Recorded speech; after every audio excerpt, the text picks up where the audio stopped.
everybody, welcome to my channel, or if you're my sister, welcome back to my channel. My name is Cleo, and today I'm going to be talking about 10 things that I wish someone told me when I was apartment hunting for the first time in New York. I know, like, when you're thinking about moving to the city, it can be really overwhelming. You're just like, you don't know where to start. So these are just a couple of tips and tricks that I learned through my experience apartment hunting in the past. So hopefully this is helpful to at least one person out in the universe. But yeah, I guess with that, we'll get into the first thing. So the first thing, which I'm sure you've already heard of if you've seen a ton of these videos, is that in New York, basically, I would say 90% of listings are on this website called StreetEasy. They also have an app, which I use because I would just, like, in my spare time, like waiting in line, I would just like look through different listings and like see what comes up, because the apartment market in New York moves very quickly. So usually there's new things like every day. So I have the app, and also the app interface makes it easy to be able to book a viewing, contact the agent, etc. And most people use this. There are other websites out there, but for me, I just felt like as a first time apartment renter, it just felt better to use this app just because there's so many people that have, you know, verified it, that's like legit, and it's just easy to see so many places like on one platform. So there's that. That's tip number one, is if you don't know about it, use StreetEasy. And tip number two is that on StreetEasy, you can find places with no broker's fee. And if you've never rented in New York before, you might be wondering what this is. Basically, it's a scam. Not really. Okay, I get it. That's how people make money. But basically, when you see a place, there's gonna be a person that is there and they unlock the door and let you in. And for unlocking the door and letting you in, sometimes you have to pay them an obscene amount of money. And at my first place, I kind of got, like, not tricked necessarily, but I kind of got told that, like, oh, broker's fees are like inevitable, inescapable, like you just have to do it. I don't think that's actually necessarily true, especially in this pandemic environment. There's tons of great places out there where you don't have to pay a broker's fee, so don't feel like you backed into paying that at all. I wish someone told me that before I did it, because I had to pay 13% of my annual lease amount, which is insane. If you crunch the numbers, I think that ended up being, I'll put the number here after I calculated it. And I actually had already negotiated that down. At first they were asking for 15%, but I thought I was being like cool, like city savvy New Yorker. And I was like, oh, that's too high. And they're like 13%. 13% is still insane. And I honestly think if I pushed more, that I could have brought that down. So yeah, tip number two is don't feel like you have to pay a broker's fee. There are great places out there that don't require it. But that kind of leads me to tip number three, which is always haggle. Unless the place is like literally free, I feel like there's always something that you can do to get more value. That can look different. Like it could be like, oh, we'll give you a free month off your 12-month lease, or we'll lower your rent. For me, when I tried to negotiate the first time, I got a lower broker fee, which was still high, and also they lowered our utilities by like $50 a month. So utilities like were included in our rent price, and I was like, is there any way you could like budge a little bit? The price is not where I want it to be. And so they lowered it by $50 a month, which I mean is not nothing. So I really do encourage everyone to ask, like, what will you lose by asking? And a lot of times there are some concessions, like you never know until you ask. So yes, that's tip number three, is always ask and haggle and bargain to try to get more concessions. So I think I'm on my fifth. My fifth tip is related to the actual hunting process. I would highly recommend do not look at places outside of your budget. It's kind of the same thing about like don't try wedding dresses that are more expensive, just because then you're always left like yearning for it, and then everything else just feels like it sucks in comparison, and then you might trick yourself into thinking that like you should spend more than you want to every single month. But the thing is, you set that budget for a reason, and there's tons of places in New York City, so there's definitely going to be something within your budget that you like. But again, once you get that taste of the more expensive place, it's kind of hard to walk yourself back down from it. And it just makes the decision process a lot harder because you're always like contemplating like if you should just do it. Like, would you be happier in this more expensive place kind of thing? And it just kind of muddies the decision-making process. So I would recommend not. But conversely, I do recommend looking at places under your budget. So when I went apartment hunting the first time, the first day I looked at places that were all like way cheaper than what I could pay. So I was hoping to pay like maybe around like $1,500 a month, and I was looking at places that were half that, like $700, $800, just to see like what I could potentially get. And that was super, super helpful because I was like, absolutely not. These places are trap houses. And I was like, I could never. Like, these places were checked absolutely zero boxes aside from the fact that the price was good and like the location was like kind of in the area that I was looking for. So it was very helpful to see like what I could get at the very low end of my budget.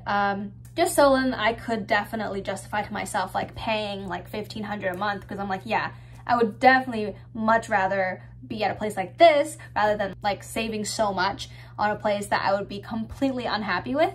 So yeah, that would be my next tip, is don't look at more expensive places, but do look at much cheaper places to help you make a better decision about which apartment you want. Okay, and now my next tip is look at Google reviews. So if you are looking in a building that like has a name, like, oh, like the Concord. Okay, I just made that up. I don't know if that's a building name. Like, ooh, like Lexington or Concord.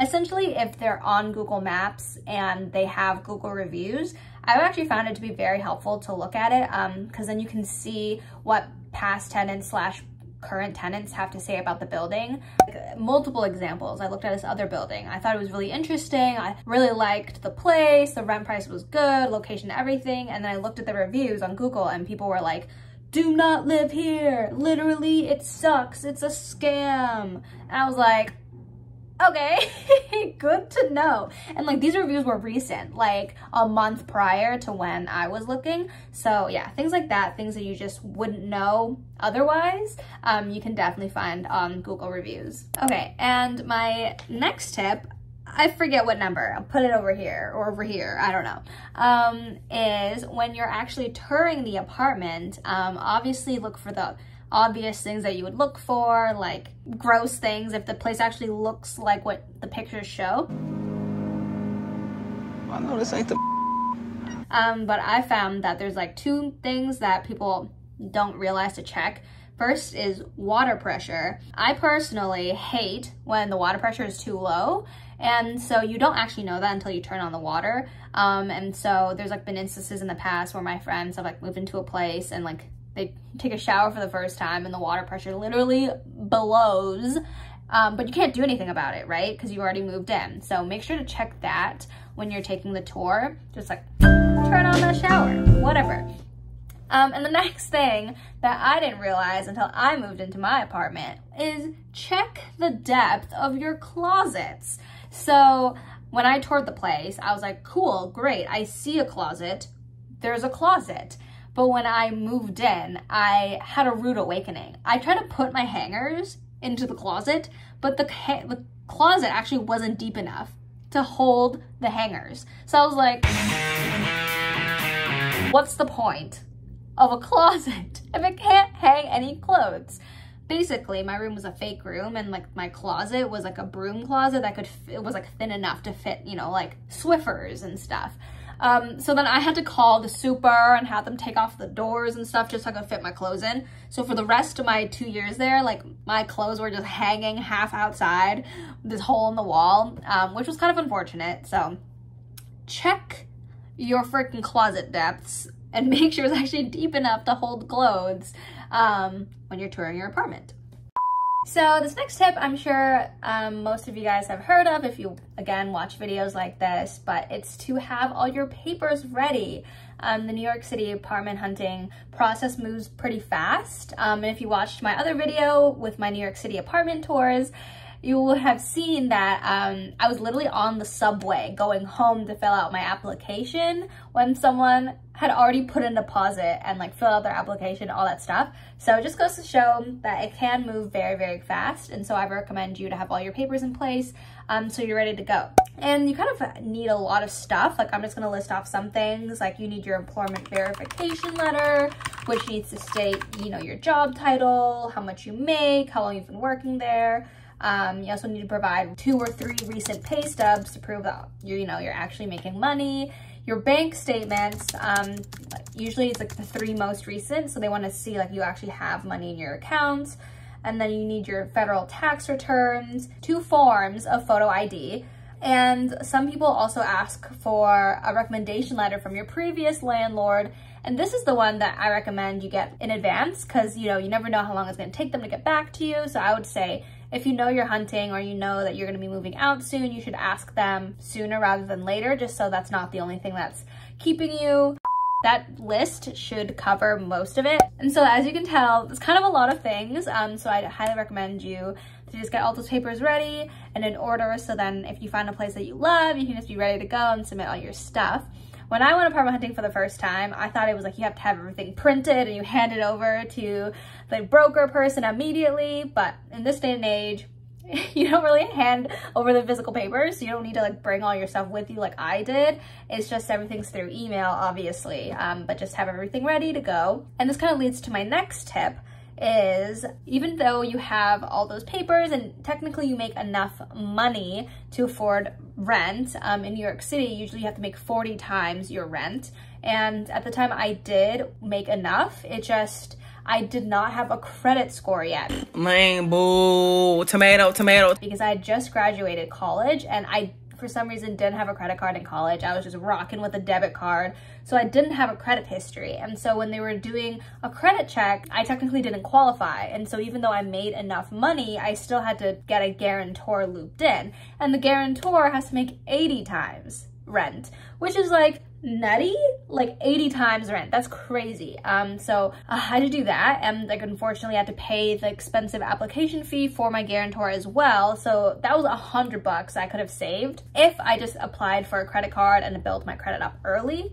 So that is my next tip, is get a credit card, build your credit, so then when you rent your New York City apartment, you don't have to go find a guarantor like I did. And my last tip is be ready to compromise. Unfortunately, New York City apartment hunting is about giving and taking. From my experience, there isn't a place that will be absolutely checks every single box and it's under budget, whatever. So I think you just have to be willing to identify what matters most to you and be able to be more flexible on things that don't.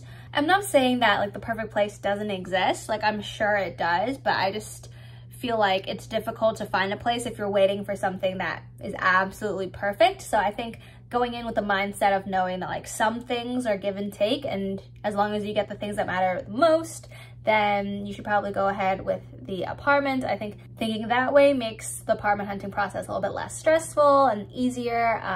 But yes, with that is it. Thank you for sitting through this whole thing. Hopefully something was helpful. If you're interested in like New York apartments and stuff, I did upload a New York City apartment hunting tour thing, if you want to watch that. But yeah, feel free to let me know if you have any more questions, and make sure to like, comment, and subscribe.